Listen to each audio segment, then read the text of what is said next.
morning children. In previous class we discussed about refraction of light in which we use the word medium. Now the question is, what is medium?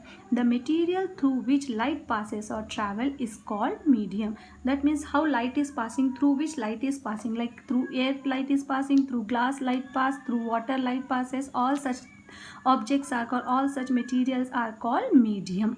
Are you getting my point, children? So in today's class we are going to learn about some more points which are related to refraction only. Refraction is nothing but bending of light from one medium to another medium. What are those two mediums? Those two mediums will be, one will be rarer medium, another will be denser medium.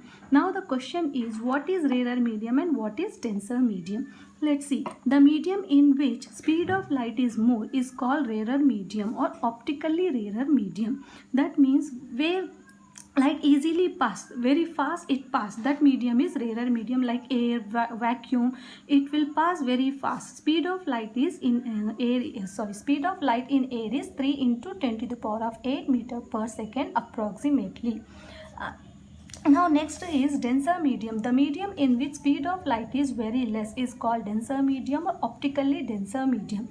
As it is, if in one medium it is passing very fast, in another medium it passes very slow. So when it is very fast, that is rarer medium, and when it is very slow or less light is passing, that is denser medium. Like water is a denser medium, glass is a denser medium. Now you suppose speed of light in water is 2.25 into 10 to the power of 8 meter per second approximately. Now here you only can compare, here 3 into 10 to the power of 8 and here 2.25 into 10 to the power of 8.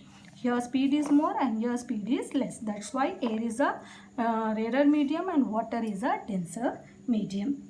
Now the question is, what are the everyday example of refraction? That means where do we use refraction? I'll give one example. Just take a pencil and put it in the glass of water as I have done here. Are you observing, children? Here I filled the glass with half water only and insert the pencil. That means the glass which is half, there air is there and below that water is there. We are changing the medium air to water.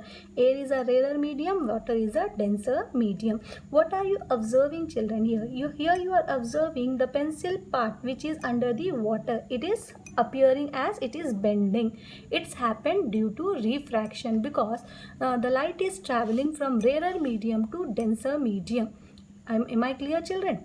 One more example, children. If you go and stand near the swimming pool, it's actually appear shallow than it really is. Did you observe any time, children? Because water and air is there, two mediums are there. When light travels from air to water, its speed is changing. Because of that speed, when they change the speeds, it happened. Am I clear? That is nothing but refraction. And you observe many examples in your daily life. The question is that why refraction happens? It changes the speed of light. When it changes the speed, that's why refraction occurs.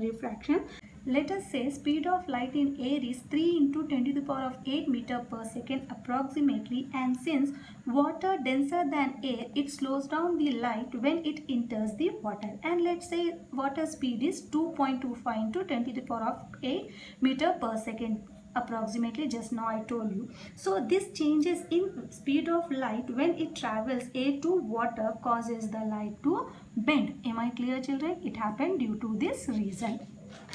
And greater the change in speed, greater will be the bending of light. Am I clear, children? Now to understand this, consider a transparent material. That is nothing but, here I consider a glass. Correct? This is the surface, you can say, like in previous class we discussed. So now from the source, light is coming and touching the surface. This is nothing but incidence ray, and it is passing from the transparent material and moving to the another medium. Here the light which is coming from the source is called incidence ray, and the rays which is passing and moving to another medium, that is nothing but refracted ray. And we know that this point where the incidence ray is touching the surface, that is nothing but point of incidence, as we discussed in our previous class. From this point, if we draw a perpendicular line to the surface, that is nothing but normal. Normal is an imaginary line, students. Now this normal and incidence ray is making one angle, that is nothing but angle of incidence. Similarly, this normal and refracted ray is making an angle, that is nothing but refracted angle.